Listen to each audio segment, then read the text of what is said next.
All right, great. It's so exciting to be able to connect with you all online. So thank you so much for joining us today. My name is Kristen. I'm a career counselor in the Office of Career Development. And today we're going to talk about resume writing. Many of you have already started your resumes or have already put them together for internships and different jobs. But I always like to say there is something in every presentation that you can take away with you. And a lot of you guys have questions about, well, how do I add something, or where should I put it, or can I add this? So hopefully after this presentation, you'll have some of those questions answered. So today, after this workshop, we want you guys to be able to cater your resume to your specific given field of interest, which is super important because you don't want a cookie cutter resume. You just don't want one that you can just send out to everyone. You want to make sure that you are catering your resume just like you would cater your cover letter to a specific job or industry. We want to be able to know that you know how to utilize transferable skills and how to do that well within your resume. And what is it? And what type of transferable skills do I need to possess for my specific interest? And what are those skills that I already have? We also want to make sure that you are able to discuss the specific roles and responsibilities and create awesome bullet points that are engaging, and your hiring manager can learn more about you as a professional through.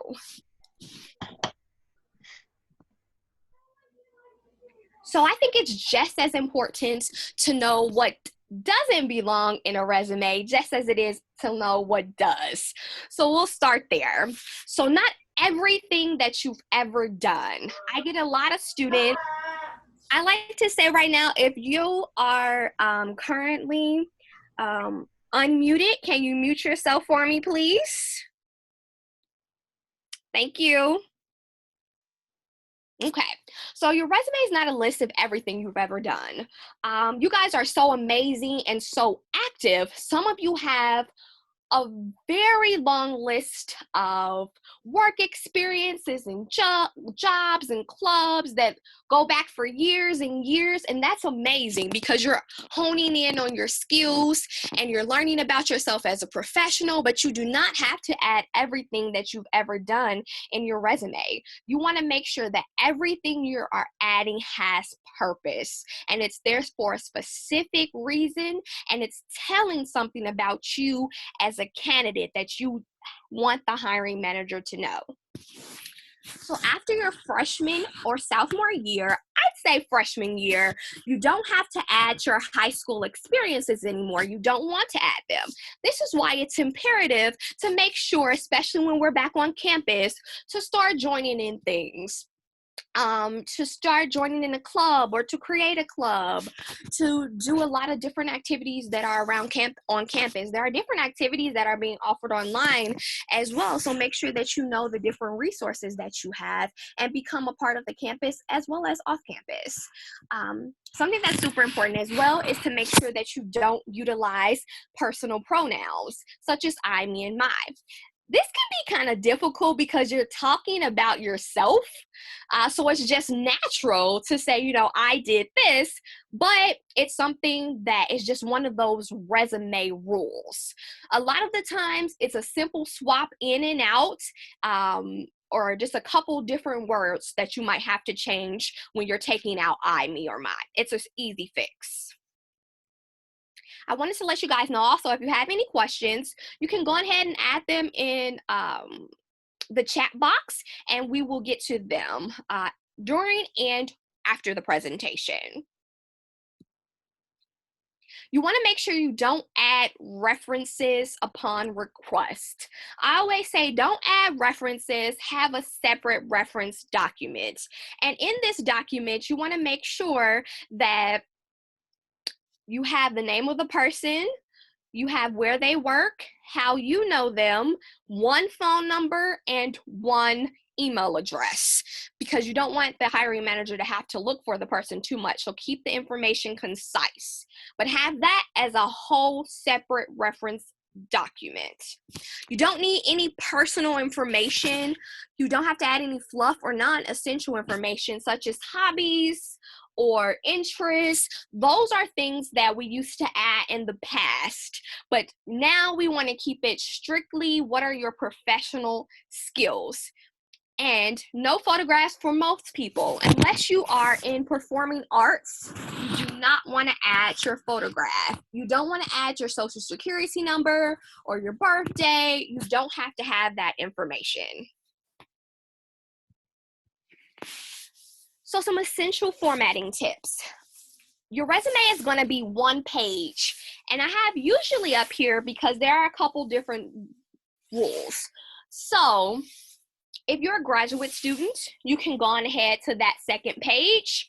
And if you have more than 10 plus years of experience, professional experience, you can go over to that second page as well. But for most of us, we're gonna have that one pager. This is why it's so important to make sure that your resume is concise, to make sure that you have good information in that one pager. Make sure you're choosing a legible font choice. It's super, super important because you want the reader to be able to actually read it, right? So we don't want to use Comic Sans or one of those fancy cursive writings. We want to make sure that you're using something that the reader is able to view.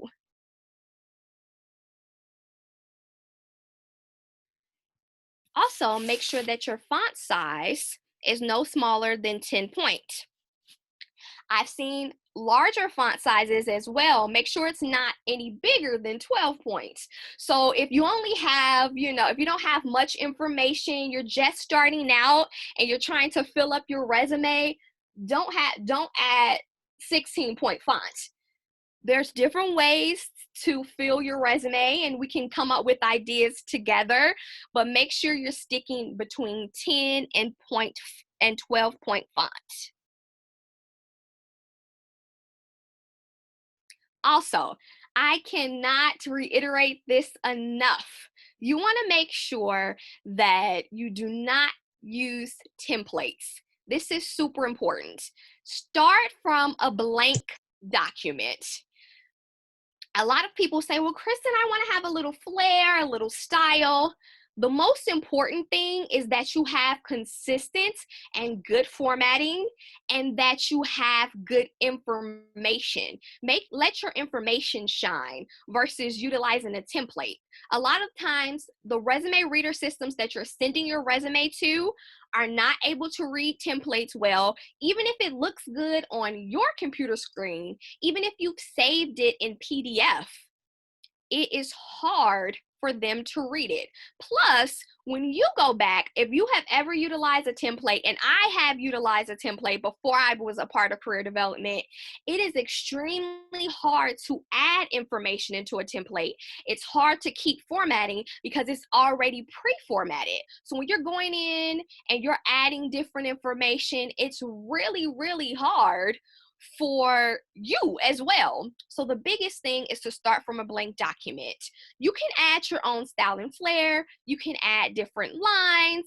You can use bolds and caps and italics and borders. You can utilize all these things, but just don't overdo it. Don't have your whole resume in italics or in all caps or all bold. Utilize bold maybe for the places that you went to school and the places that you worked. You can utilize italics for your positions that you've had, for your degree that you're earning. Add a border, or you can add a line in between each section. There's different ways to add a little flair and add a little design, but the biggest thing here is adding good content and having consistent format. You can go as low as 0.5 inches around your for your margins. You don't want to go to the end of the page because you're going to be losing information and it's not going to be looking professional. So I've seen people try to stretch all the way to the ends of the page because they don't want to go over to the second page. But that's not a good way to do it because it just comes out looking unprofessional and some of your words can drop off too. You want to make sure that each section is in reverse chronological order. So that's what's happened first or what's happening now, and then, not first, what's happening now, and then to the past. So what's happening now and then backwards. I always like to ask students before they write a resume or while they're changing their resume up, what is your professional narrative? So what is it that you want the hiring manager to know about you? What's really cool is that everybody has their own story. So we all can bring something unique and different to the table.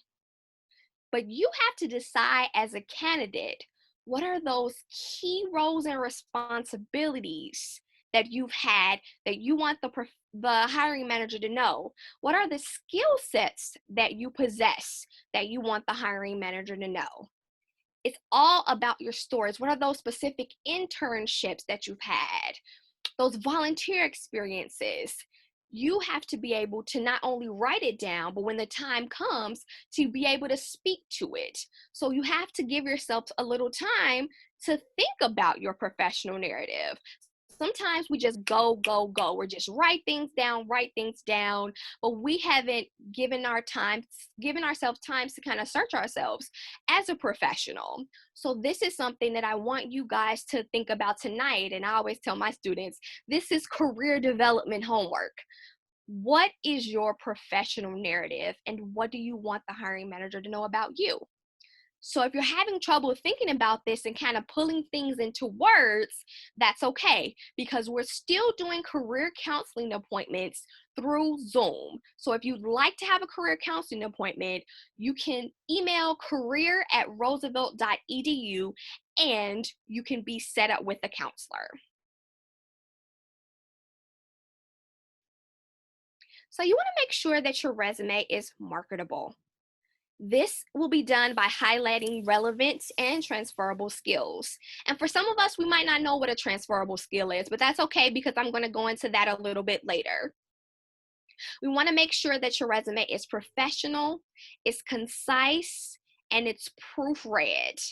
You also want to make sure that it's skimmable and you're utilizing action-oriented phrases when you are talking about your specific roles and responsibilities for each job. So some people are kind of lost on this piece of research. So before you are applying to a specific job, and maybe even before you are starting to revamp your resume, when you're really getting into your major, you want to research both the company you are applying to and in general your industry. What are some of those latest trends? But when you're applying for a specific job, you need to do the research. You want to make sure that you're looking online. You're looking at the company website. What's their missions? What's their values? What are they doing in the news? How are they doing things? What are some of those key words that they keep saying over and over again? You want to make sure that you have this information within your resume and your cover letter.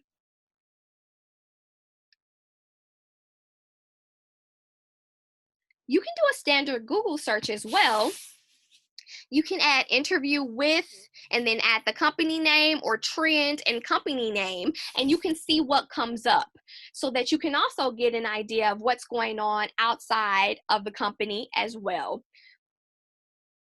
Research is super important, guys. I want you to know that you cannot skip this step when you are applying for a company. So always have your research done. This is why we always say applying for jobs is a full-time job, because you want to make sure that you're hitting a lot of different steps. You're researching the company, you're updating your resume, you're updating your cover letter. You are making sure that your LinkedIn is tip top. You're creating informational interviews, you're networking. So make sure that you're adding research into your job search. Knowing the job description is super important because, especially when you're applying for multiple jobs, sometimes we just get caught up in applying for different jobs. We're applying for so many different jobs, we just start applying. But you want to make sure that you're catering your resume and cover letter to each one of these jobs. So, one way to start doing that is to know the job description. So you want to make sure that you're reading it. Some job descriptions are a little bit vague, but a lot of them have a lot of detailed information. They have a little bit about the company, the title and who you're going to report to, the location. The location can be important in some instances because sometimes they have locations that are in different states, or they might have a location that's located in Chicago and you live in Chicago, but they also have one in the suburbs and you don't have a car. So you want to make sure you're applying to the one that's in Chicago. The job scope, what are those roles and responsibilities? What are the requirements? Sometimes they'll have salary and perks and benefits. So you want to know all that going in. Another big thing is a requirement. I've done this numerous times. I've looked at a job description and the company, and I'm like, oh, this job is for me. And then I see, oh, they're looking for 10 to 15 years experience, and I'm not quite there yet. So what I like to do now is to go down to the requirements first, to look at the requirements and see what they are. And I want to be realistic to myself, because if I'm applying for a job right now that requires 15 years of experience, it might be a little bit of waste of time. So I won't do that. I'll apply for those ones that require about 5 years of experience. But you also don't want to sell yourself short. So say if you're just coming out of college and there's a specific job and it requires 1 year of experience, but you have, say, an internship that was 6 months. I'd still apply for that job. So make sure that you're applying, you're not selling yourself short, but also make sure that you're being realistic. What are some of the skills that they're looking for? An easy way to cater your resume to a specific job is to pull out the skills that they're looking for that you know that you have and possess, and to update your skill section with those.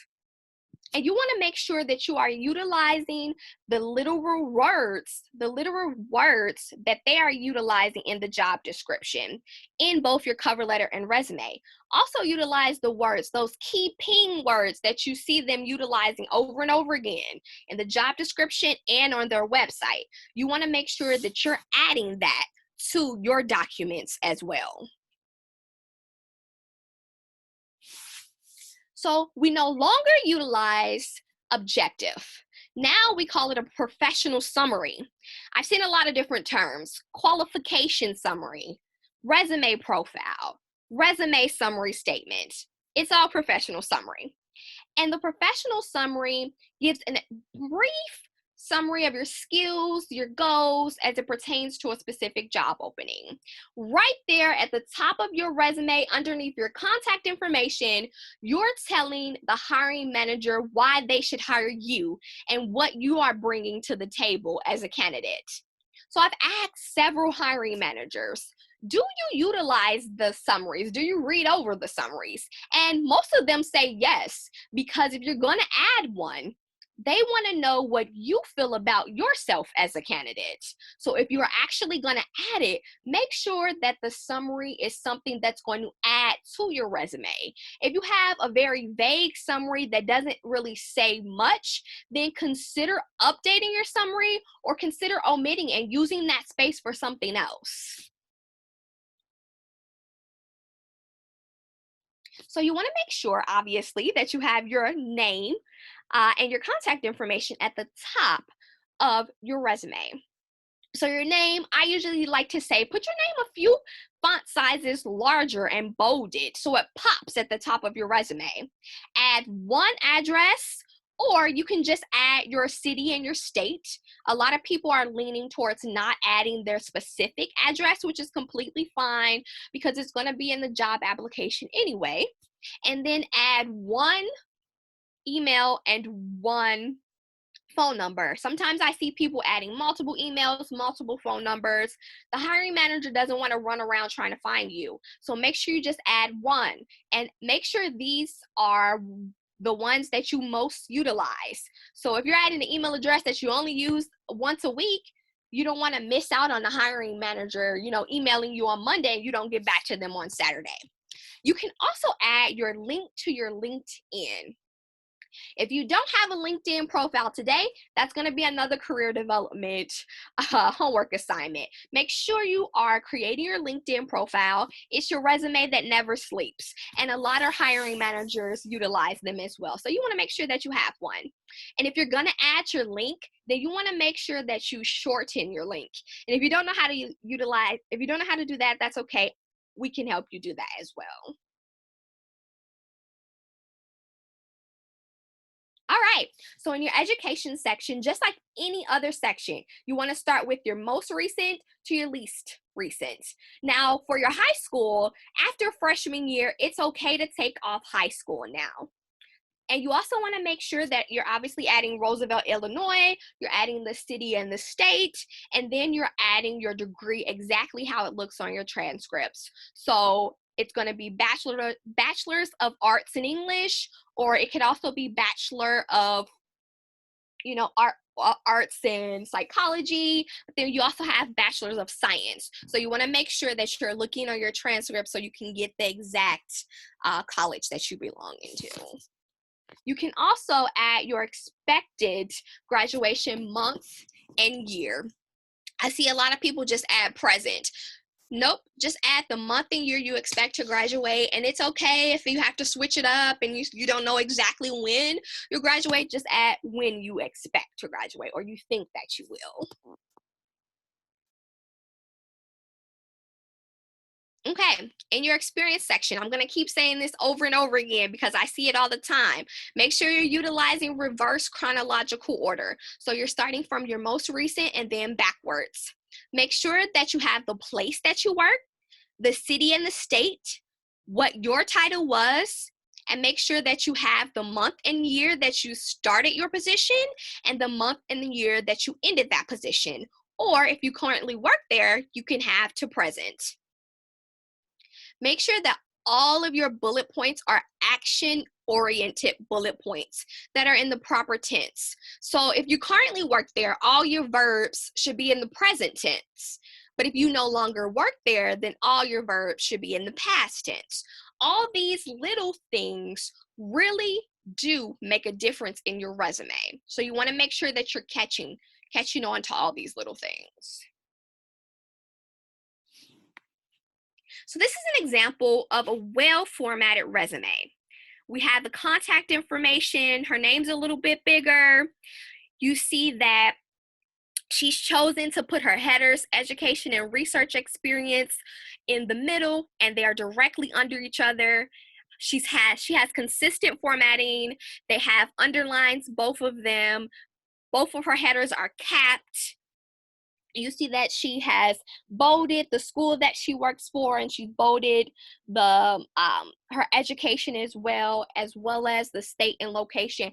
Everything is consistent. So whatever you do for one section in your resume, you want to make sure that you're doing for the other sections in your resume. Consistency in formatting is really important. Make sure that your dates are aligning. Make sure that if you put Roosevelt University or the place that you worked at the top, at first, for your next research experience, you'd put the name of the place that you worked first. Consistency is super important. So, reflecting on your accomplishments, don't just list the task. You really want to reflect on what you did and how you did it. And I always like to say, no one can speak to your experiences like you can. I utilize the metaphor of me and Teresa. We're both career counselors and we have some of the same roles and responsibilities. But we approach those roles and responsibilities different. And we also have different roles and responsibilities. So you want to make sure that you are speaking to what you did and how you did it. What do you want the employer to specifically know about you? Sometimes I see people have 10 bullet points for a specific job. Most likely you don't need that many bullet points. You don't have to tell them every single role or responsibility that you have, but you want to make sure that you're highlighting those top roles and responsibilities, those ones that are meaty, the ones that you want them to specifically know that you completed successfully. So this is my handy dandy resume writing formula. So it starts with the power action verb. And when I say power action verb, you can literally Google power action verbs for resumes and you're going to get so many lists. So it takes the guesswork out of everything. And this is the idea of utilizing words that are outside of helped, used, worked, and responsible for.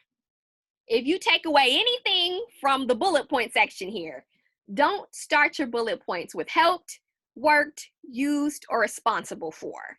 There's so many other beautiful words out there to use, and we want you to utilize them. Plus task. So that's what you did, how you did it, and why you did it.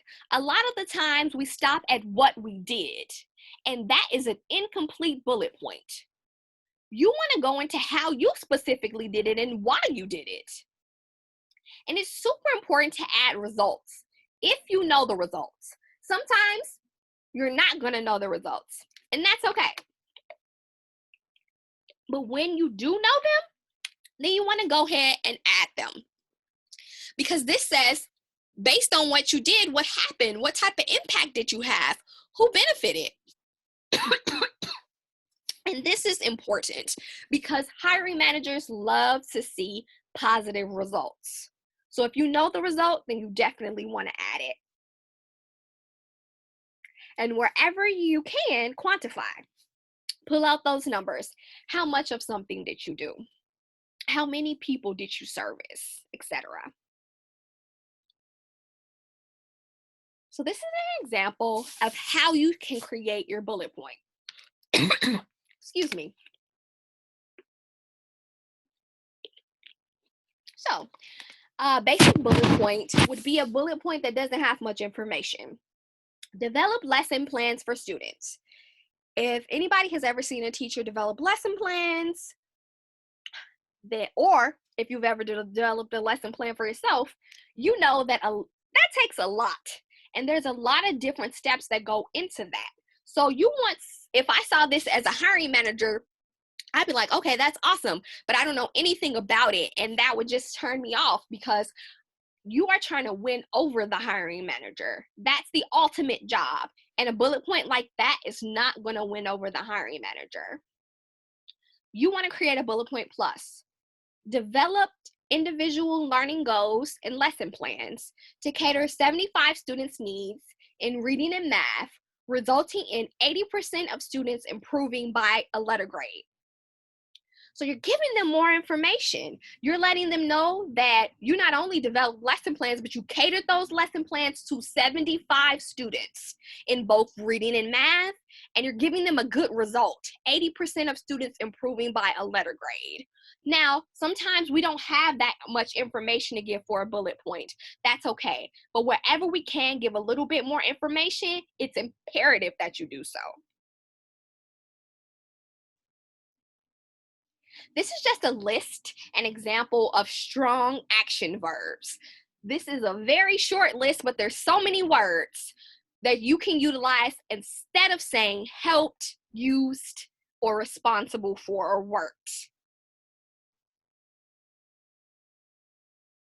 Skills. So if you're adding a skill section, which I say you should, you can add both hard or soft skills. So those hard skills are things like computer skills and language skills. And those soft skills are more person skills that you have, such as leadership skills, excellent communication skills, presentation skills.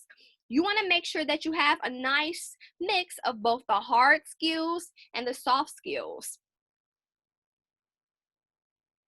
I see a lot of people add skills, but then they just have 1 or 2 skills down there. You want to make sure that if you're adding a skill section, that it's robust. So, some majors definitely don't want to miss out on adding a skill section. If you are if you're a science major and you're doing labs, those require specific skills that you need to have in order to have a specific job. Or if you're a computer science major, education major, any major really, you want to know the specific skills that you should have. And then if you don't have them, you want to find a way to attain them. And if you do, you want to make sure that you don't forget to add them. All right, so transferable skills. If you've never heard the term before, it's okay. After today, you're going to note that you do have transferable skills and you're going to realize how you can utilize them. So what's really exciting about this is that everybody has transferable skills. These are the skills that we acquire through our educational experiences, work experience, internships, volunteering, on-campus involvement, living life every day. So we all have transferable skills, whether it be under communication, critical thinking, self-management, or interpersonal skills. We all have these skill sets, and we want to be able to utilize and hone in on them when we're applying for different jobs. Some students will say, well, Kristen, I'm applying for this internship and I don't have any direct experience. What am I supposed to say? This is where you hone in on your transferable skills.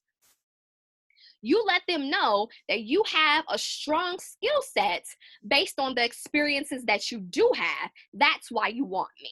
I have this skill set, so I know I'll be able to perform the roles and responsibilities for this job or for this internship. So one thing that I like to do is look up transferable skills. So transferable skills for computer science majors, transferable skills for elementary education majors, because then you can find detailed lists from people out there in the field to let you know, and then you can pull out the ones that you have, and then you can start thinking about some of those skill sets that you do want to acquire. This is not just a one and done. You should be a lifelong learner. So make sure that you're continuously honing in on your skills and you're continuously growing and working.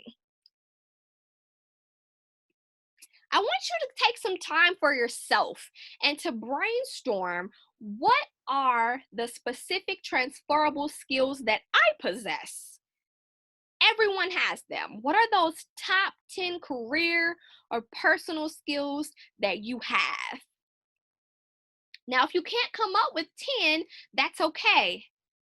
If that's the case, then what are some of those skill sets that I want to acquire?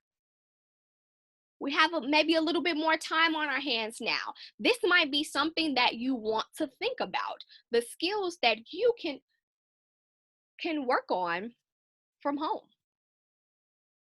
And there's different ways of doing that. And if you have questions about that, let us know. So some additional sections that you can add to your resume are project. So you want to describe the purpose, the title, and the result. Volunteer, so you can describe your roles that you had there. Leadership or honors or awards. This can be both on and off campus. A lot of students do a lot of things off campus. Don't forget to add that on your resume as well. Campus involvement, you can describe the different clubs or groups and how you contributed to them. Okay, so just speaking with hiring managers, these are some things that they say about resumes and what they're looking for. No spelling errors. This is super, super important. This is why it's important to make sure that you're utilizing Career Central and you're uploading your resume to be reviewed, because sometimes we've read a document over and over again and it really just reads how we think it's supposed to read, but we might have a couple mistakes in there. So it doesn't hurt to get the eyes of the career counselor professionals to help you. Have a peer read it, have your mom or dad read it over as well. You want to make sure that you also add specifically why you want to work for this company. And that can be more involved in your professional summary or in your cover letter, which we're going to talk about in a minute, and the specific role that you're applying for. Utilize those keywords that are used within your specific industry. Everything that you add should have a purpose. Don't just add it to add it. Make sure that it is very purposeful and that it's going to help stake your claim for this specific job. There should be excellent formatting in your resume. A lot of hiring managers will look at your resume. If your formatting is off, they won't even read it and it goes to the no pal. How sad is that when you could have been one of the best candidates that they had, but your resume was just messy? Make sure that you have good formatting. And then make sure that you're able to speak about everything that you are adding in your resume. If you're adding things in your resume that, maybe aren't 100% true, or you're adding an internship and you're adding roles and responsibilities, but you haven't even started that, but then you're applying for this job and you don't even know what to say, and you've added so many things, you have forgot about this specific job, then you can't speak to it well. So every single thing that you add in your resume and your cover letter, make sure that you can speak about it and speak about it well. All right, I'm reiterating this one. Make sure you do not add references available upon request, but do have your own reference separate document because you're definitely going to need it. All right, so CVs. I just wanted to add a quick caveat here because we get this question a lot. CVs are longer than resumes. They can be from 2 to 3 pages. And usually we see people utilize CVs in the world of academia and medicine. When you are adding things to your CV, you can add a lot of different things. Your teaching experience, research, different grants and fellowships that you have been awarded or have had, professional associations and licenses. But you're also going to add some of those things from your resume. You're going to add volunteer experience, campus involvement, work experience. You can add the different lectures that you've presented, different presentations, memberships, fellowships. Your CV just is a well-rounded view of you as a candidate when it comes to academia and medicine. So sometimes people utilize CV and resume as the same terminology. I just wanted to let you guys know that they're a little bit different. And if you're applying for a job that you have to have a CV for and you have never done that before, you can set up an appointment with us and we will help you make that transition.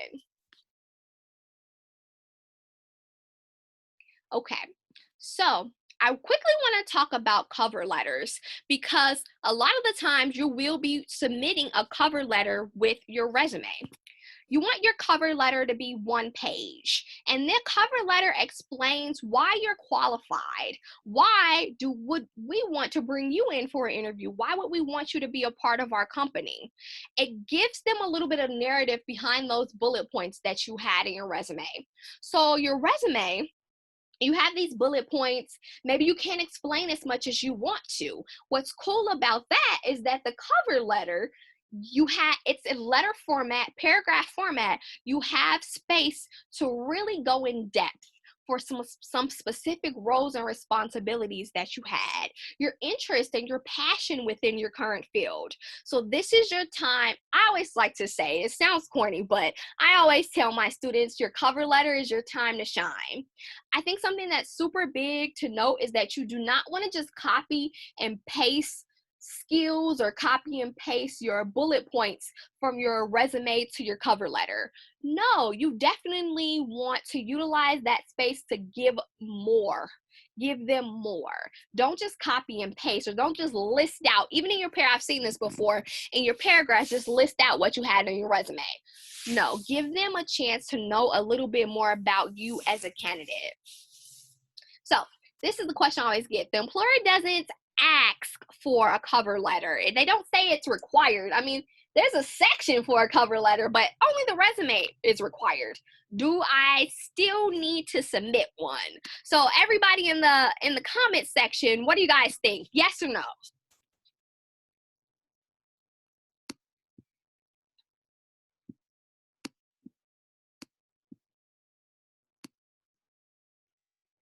Yes. Good job, guys.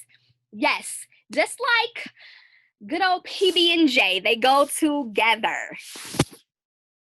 And if it's optional, you want to be that candidate who goes that extra mile to add your cover letter. So definitely.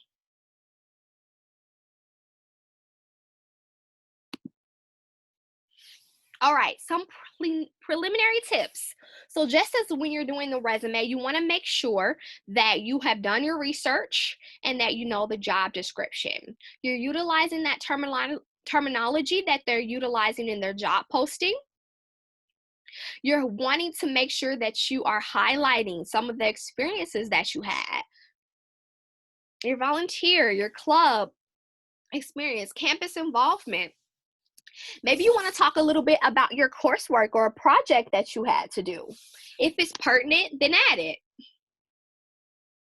So here's a couple of elements to cover letters. So what do you include? So what I usually like to do is just copy and paste my contact information that I had on my resume so that I can keep the same formatting. So if you use Times New Roman in your resume, then make sure you use Times New Roman in your cover letter as well. Make sure you have a date, the employee contact information, and then a greeting. Now, sometimes we're not going to know the exact contact information. So if we don't know the name or the title of the person who we're applying to and for, then that's okay. Just omit that part and just start with the company name. So your greeting, we no longer add to whom it may concern. A lot of the times now we just utilize dear hiring manager or dear hiring team. If you don't know to who the specific person you're applying to. But if you do know the person, then definitely add. Okay, so in your first paragraph, you want to avoid starting out with, my name is Kristen. Go in with your educational credential. I'm a first-year student at Roosevelt University pursuing a degree in ... It's just a really good way to start your paragraph. And then you want to grab their attention, just like any good essay. You want to grab them. Why do you want to work for this company? Why this job? What drew you to this position? This might take you a little time to think about. So give yourself the time and the space to think about why this company, why this job, why this position, and add. I like to make sure that I am utilizing their mission and their value and how that aligns to what I want to do and to what type of professional that I am. So your middle paragraphs. So sometimes people have one middle paragraph and sometimes people have 2 to 3. It really just depends on what you want to highlight and your level of experience. Some people first talk about their skills and then the experiences on how they developed them, or some people talk about their skills and how that makes them a great candidate first. It really depends on you, but just make sure you're adding that meat information. Why do you want to hire me? What are the skill sets that I possess? What are some specific roles and responsibilities that I've done in different jobs and the positive results that I have that can let you know that I can be a successful candidate in your specific job?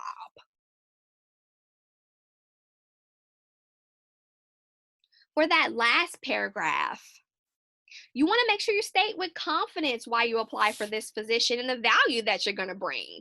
Thank them for their time and consideration. I too like to finish up in summation with something a little bit different than I said at the top paragraph, but also why this company or why this position. Don't state the same thing you did the first paragraph. State something different. Let them know that you have done detailed research and that where you want to go as a professional aligns with what they're doing and how they are doing it.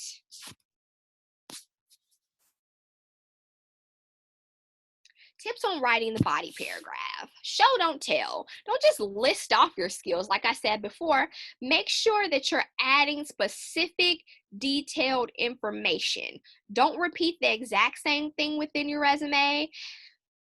Make sure that you are not just telling them, oh, I did that. Just like any interview question, when they ask you a question and you say, oh yeah, I can do that. No, you want to give them specific examples as to how you know you can complete this, or how you have done this in the past or in the present.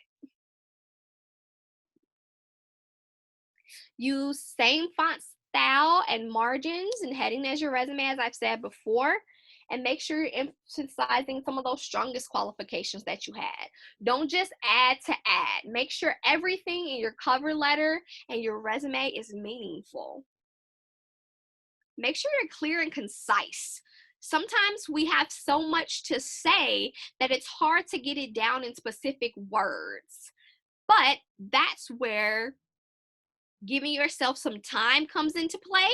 And that's also where getting a professional to read over it with you and to review it and to give you some ideas come into play as well. Make sure you tailor to each position. I had an alumni come in my office a couple of months ago, and he said, Kristen, I've applied to 80 different positions and I haven't got one call back. My immediate question was, did you cater your resume and cover letter to each position? And he said no. So it's quality over quantity. You can apply for 80 jobs and not get one hit back, and apply for 20 and you've catered your resume and cover letter and you'll probably get at least one hit back, you know? So make sure you're giving yourself time and you're going through your thought process and you're being thoughtful and you're adding meaningful things and you're getting people, professionals, to review your resume and cover letter so that it can be tailored and that it can market you as a professional to the best of your abilities. All right, guys. If you want to create a career counseling appointment, you can call 312-341-3560, or you can email us at career@roosevelt.edu. All right, I'm going to look at the box and see if there's any questions. Do you guys have any questions? If so, go ahead and type them in the group chat.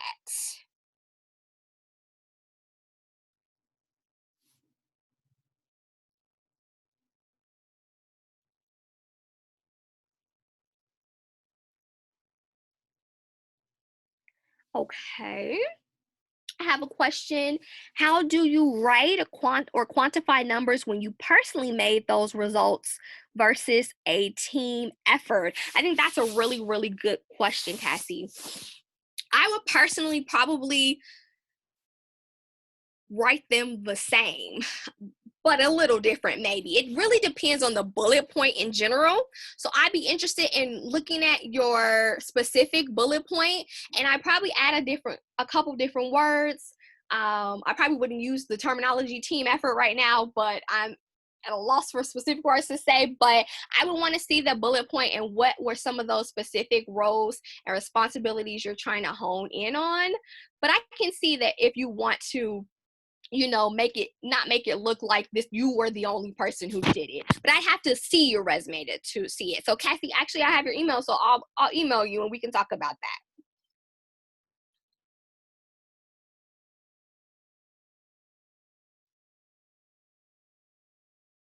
Anybody else?